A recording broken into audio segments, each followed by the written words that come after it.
the entirety of the culture of Silicon Valley, specifically the guys that actually Did built it. it, right? Like Mhm. Elon Musk, and Peter Thiel, and those Yeah. guys That all came are from. are straight out. Those are the guys literally in every single John Hughes movie.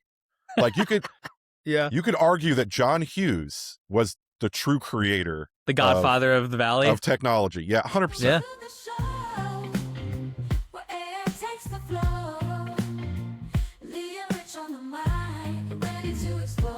Welcome to the AI Guys podcast, where we make artificial intelligence easy to understand for everyone.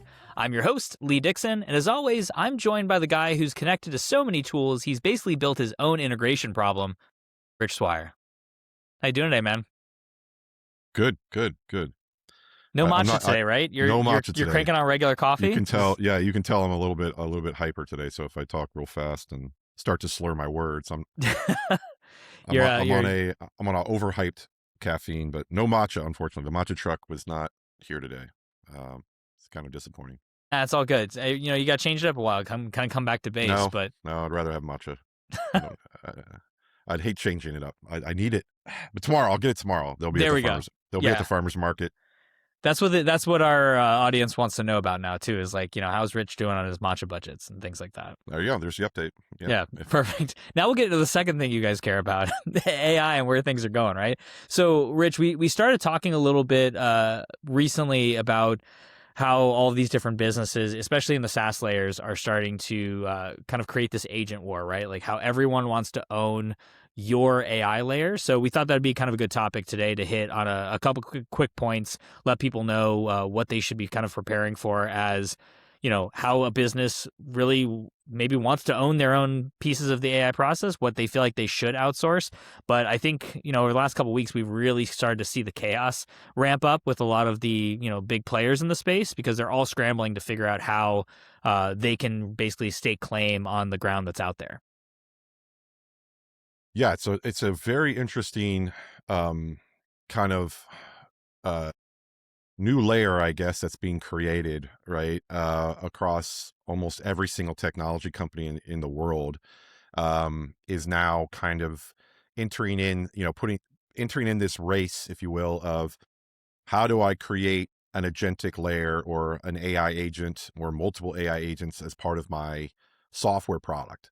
And even beyond software, I'm certain that popular websites, pretty much anything that resembles technology or code or software is going to have some sort of agentic pitch or some sort of agentic element to their product. And I think if you're kind of like to extrapolate from that and kind of, think about the future, whether it be, 6 months, 12 months or whatever, I think we're headed toward a pretty chaotic phase of AI, which is, I guess in a weird way, kind of concerning, because we're already suffering a little bit from on the adoption curve in the enterprise side. This is less about consumers, obviously. I mean, I think consumers will continue to adopt and use AI from a personal tool perspective, and usage will increase. But from the enterprise side, I think most businesses are already kind of hesitant and kind of confused on what road to take.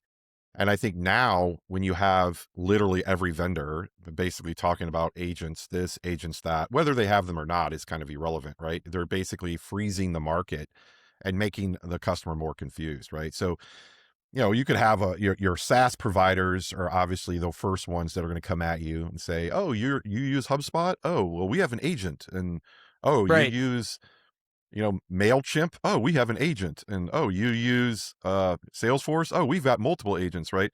And it's just like, what, as a business, you're like, okay, well, it's kind of confusing because you're like, well, I really just want to use your software because my humans, we chose your software because you're either a system of record or a tool that my humans use to execute work.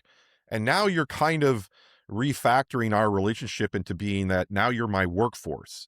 Right. And so it would be almost like if, let's say you use, a great example would be like we use JustWorks, right, for our HR, right? And so they're a SaaS platform.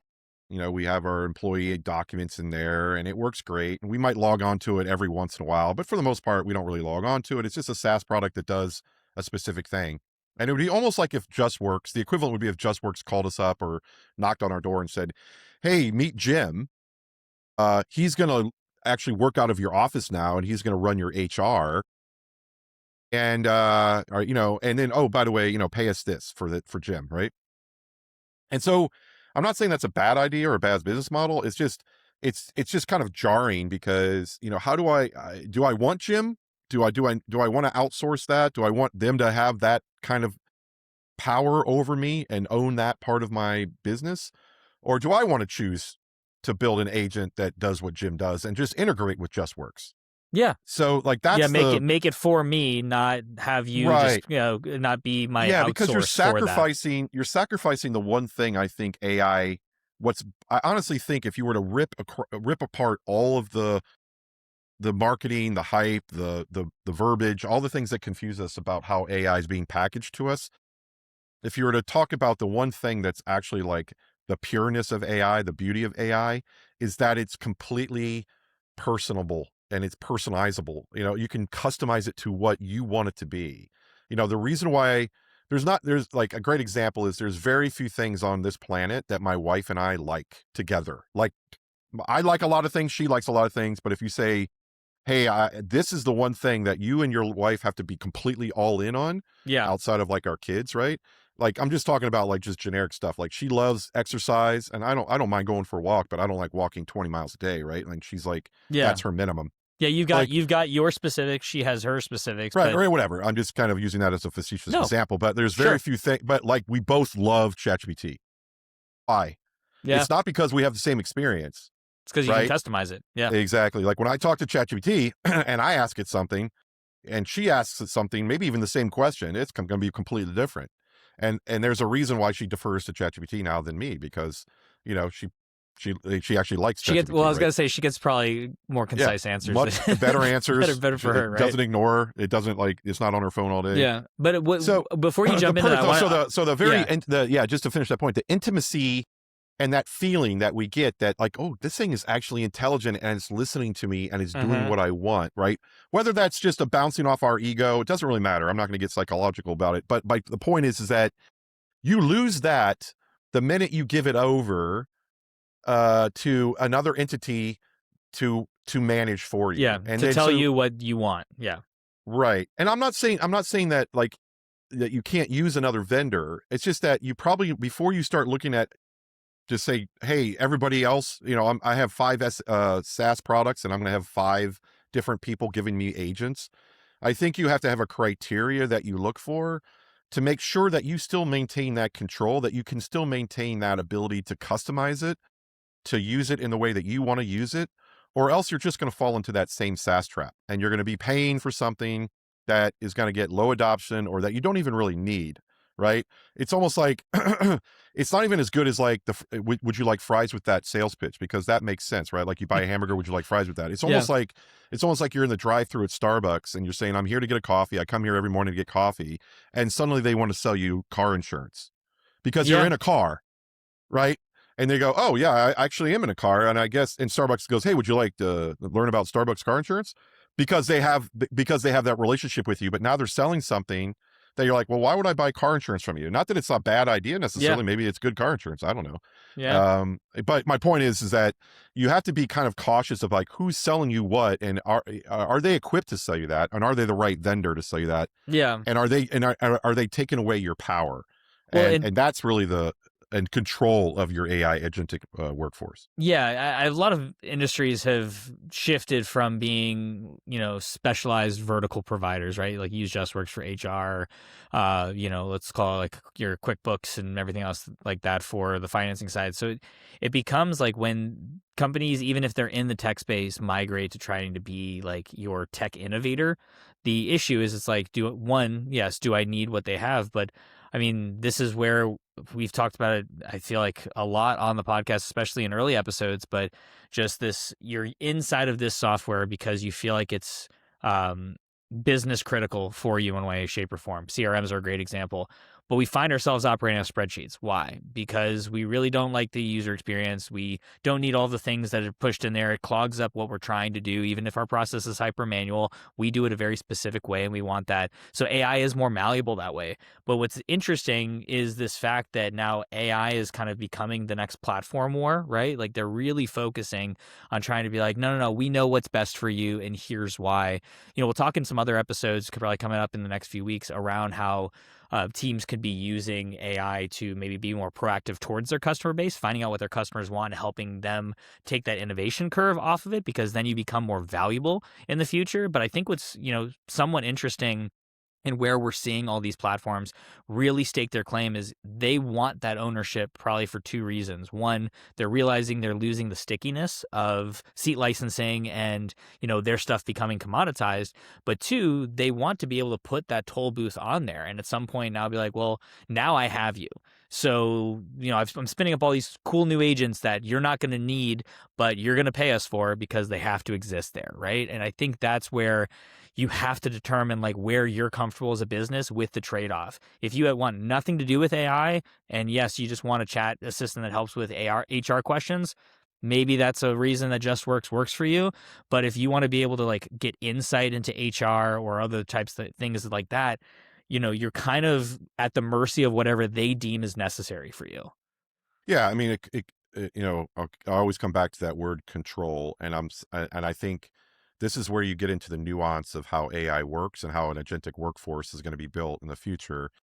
And I think the concern here is that you have, let's just say the average company has five different SaaS products that they use, right?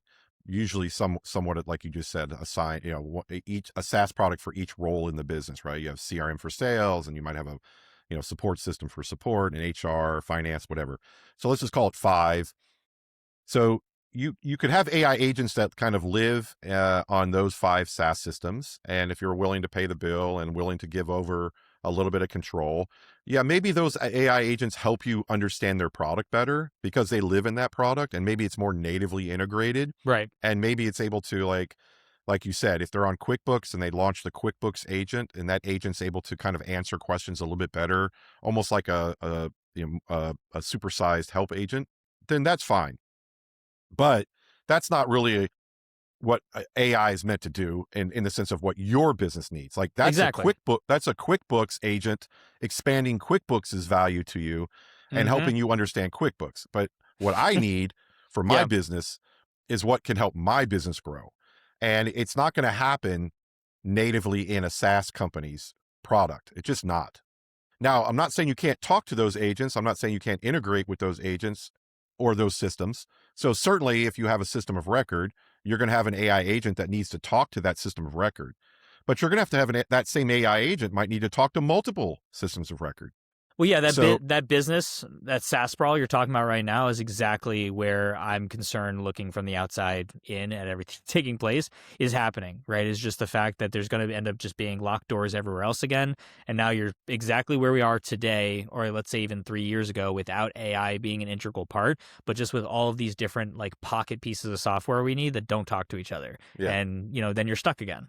yeah. I also want to highlight this too, is that there is a difference between like what I would say is your core system that operates your business, right? Something that I would call like a system of record, or what I would call like, okay, this is fundamentally critical within my business, like a vertical market software product versus like a horizontal generic product. So I think Mm. it's also clear to distinguish the two. Like, so a great example is if I'm using a CRM or a financial product, or just another generic kind of horizontal platform, even though I've somewhat customized it for me, I think those are the ones that I'm saying that that's just not a good idea to give them your agentic workforce, because they don't even have anything that those agents are going to really be powered on. They don't have your workflows, they don't really have your core information, your data, your systems, your things that actually run your business.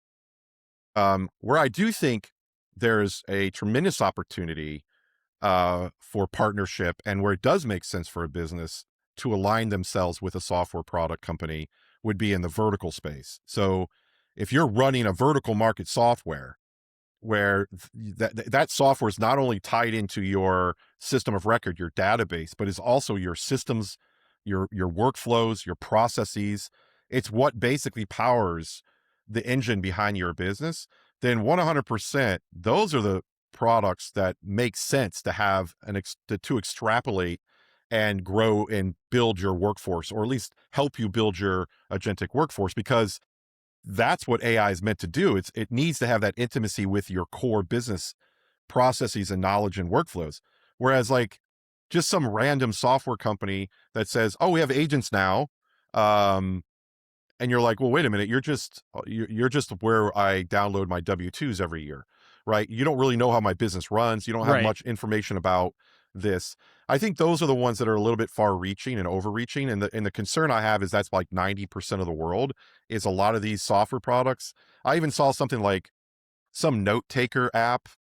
I forgot who they're, I think it might be Notion or something. Mm. They started talking about AI agents, and I'm sitting here going, what the heck is you talking about? Like, and I don't know, maybe it makes sense for some people if like you're a huge Notion user, but it's Yeah. like, seems like it's almost like if like Adobe Photoshop said, "Hey, we've got agents now." This is my point. Like, what does that mean? Like, you're going to build my, like, Yeah, the I, buzzwords have gone completely off the rails in a lot of yeah, ways, Figma. and I've got AI agents now. No, you're just a shitty thing that I wireframe a website to. Like, is that I your new don't need an target now that Salesforce has gone its way? yeah, Like no, you're Salesforce is still horrible too, and Salesforce might have a little bit of an argument to make because, system of record, and because there's a a lot of lot. people Yeah, use it for system of I get record, it. and although like, um, but I think it's when you think about it, I think you, like I said, just take the lens of critical thinking and go, how in depth is this software product to my business, and if it's like, listen, if I'm a police force and I run vertical market software that has, that runs my CAD and runs all my computer aided, understands my, I look up, you know, people that need, that might have been arrested, and I look up their profiles, and I'm, it's in the cop car. Like, that's a vertically integrated software that's running my business. Of course, I would look to them to expand and be agentic. But if you're over here and you're like, "Oh yeah, I use Notion Notepad to write down some basic thoughts," and they go, "Well, let me help you build your agents," and they're like, "Okay, you might be overreaching." And I guess that was my point, is like, is to kind of have a differentiation. I'm not saying that you shouldn't buy agents from any third party, because that's obviously not a good idea either. But and also not really saying that you should build it entirely on your own, because not every company has that capacity to do it. But I would say that distinguish between the two, right? Yeah. Go to the partners that actually run your business, that you can't live without, that are, you know, that are the most in depth, have the most in depth understanding of your processes, sales, support, finance, whatever it might be, and lean on them to collaborate with you and build out your agents. Now, I still would argue that you might want to keep some of that on this side of the fence. Like, don't just, you want to keep a little bit of control, or at least demand from your vendors that you need to have some element of integration. So you might have partial workforce that you build, but for the most part, I think it's just very important to. I think there's going to be a lot of noise in the next 6 months, where like every time you talk, every software company in the world, the every conversation you have with every single vendor you use, which could be 5, 10, 15 SaaS products, are all going to come at you with that word agent, and it's not only going to confuse people, and it's also going to kind of deter them even more, because they're going to be like, "Oh, who do I buy it from, or do I buy them all?" Or and so I think it's just more of a cautionary tale of, hey, not everybody is suited to be your provider of your agentic workforce. Yeah. The people who are best suited to do it are the people that run your business, the software that actually is vertically integrated into what you do. Oh, yeah, absolutely. I think the winners here, and when all the dust settles, are going to be the ones that own either the intelligence layer directly because they've built on a platform and they've taken it that way, or they've strategically chosen which vendors support like the direction they want to go in. You're not winning by just renting it from your SaaS providers because they're there and they're the ones that are the loudest about Yeah, it. yeah, yeah. Yeah. One last thing too, and I wish I would have gotten screenshots of it, but uh, our head of product here at Rhea, Thomas, and I were at the Twilio conference out in San Francisco last week, and we were driving through the valley, in the Uber, and every billboard obviously had something AI related, but the vagueness of all of these Yeah. pop-ups, of just basically things just saying powering AI innovations, and it would just have a business, and Yeah. Yeah. then just nothing about it. And we talk about kind of this era of slop that's kind of taking place Yeah. just in marketing. But it's just, let's put AI on it, and at least people will go, huh, I wonder what they do. And like, Yeah. it's almost like this new .com bubble, right? Like, It just is 100%. so much land grab, even on stuff 100%. that doesn't matter, just hoping that you Yeah. might have, The, just a couple eyeballs on it. It's insane. yeah. And it's a different kind of bubble because I lived in the .com bubble. That was like Yeah. or my second businesses that were living during that time frame. And I was actually in the Valley in that during that time frame as well, 98, Mm. 99. And this is a different framework because I think what concerns me even more is this is a there's certainly a bubble that is growing only because there's like everybody, right, is going to be launching a business that has a .ai, right? The .com is Mm-hmm. that's the new thing. But I don't think they're going to get that far. I don't think they're going to raise a lot of money. And I don't think it costs a lot. I don't think it costs a lot of money to launch a company now because you can spin up an application pretty quickly. I Yeah. think a lot of them are wrappers, to the OpenAI models or whatever.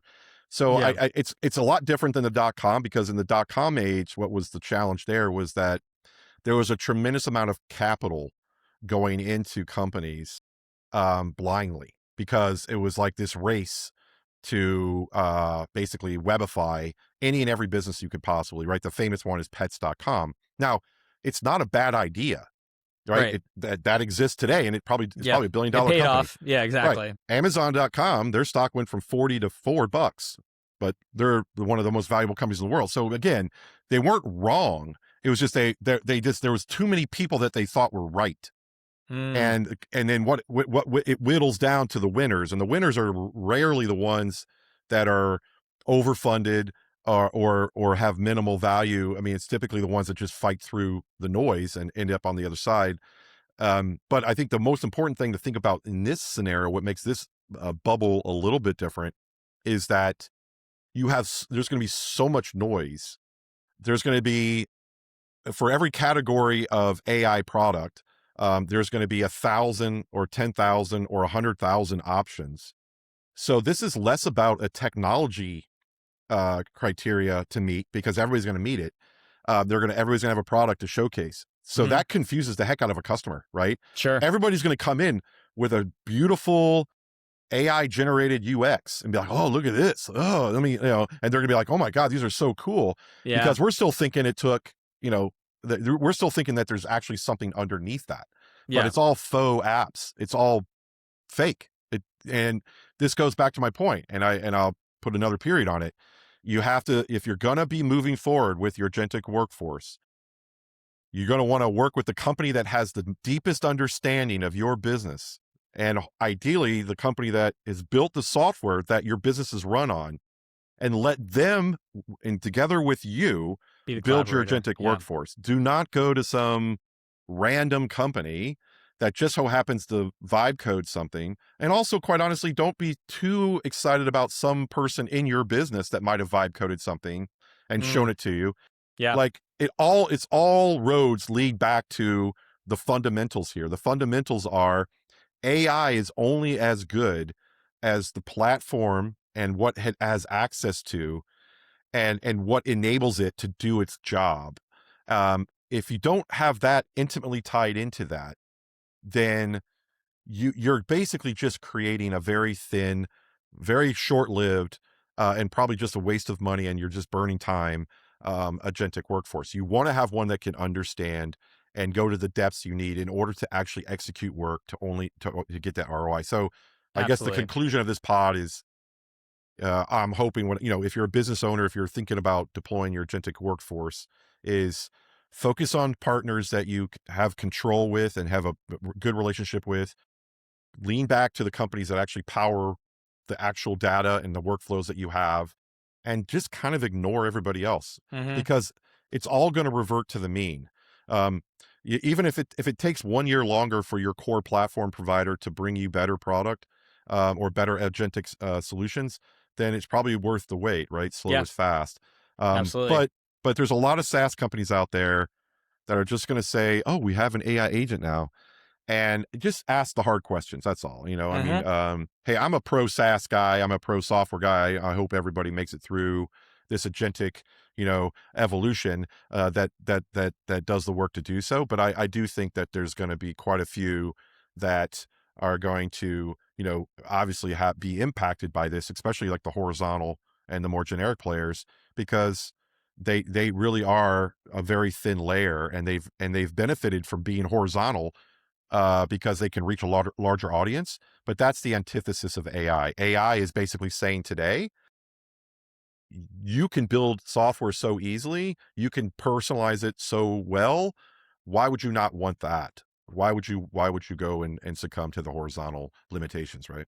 Totally. No, that's great. And for everyone listening, thanks again for joining us on this episode. If you haven't already, hit the subscribe button to stay in touch. Also, check out our Substack for more content, which will be linked to this episode to continue this discussion.